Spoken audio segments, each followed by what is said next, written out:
Hi, Beyond Noise. This is Pilar Olaverri. I'm an artist, jewelry designer, and maker living in New York. But the process is mainly the same because I see jewelry and sculpture the same way. When I was little, I always was like drawing a little bit. And then I began to go to in Awesome One. From there, I begin to do a little bit of design. And at 15, I begin to create clothing with a friend. And I met this art critic in Puerto Rico, Néstor Ruiz de la Mata. So he saw in me something and he began to tell me about art, more about art. He is the one who introduced me to Leopoldo Mahler in Altos de Chabón. It's part of Parsons School. So I went to study there. So he like guide me, and I went to this school of university in Puerto Rico, but they didn't have their jewelry design, but they have art sculpture. My first collection, my first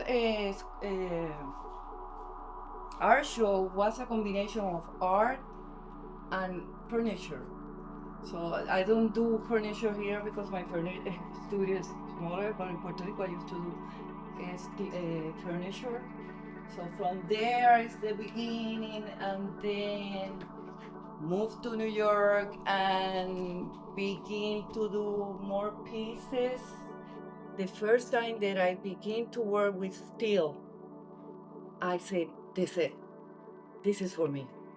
And from there, I began to do the art, the sculpture. So it was new. I never knew that I'm going to be doing sculpture. I was thinking there's going to be more design.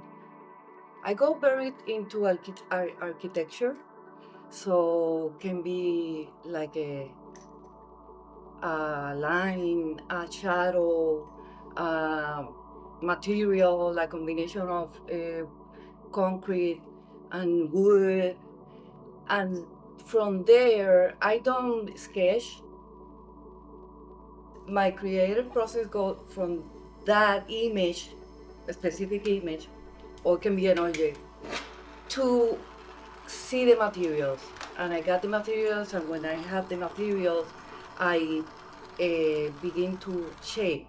I go through the materials. It's the horn, it's the leather, it's the texture, it's the mix of texture. Always, I need to feel.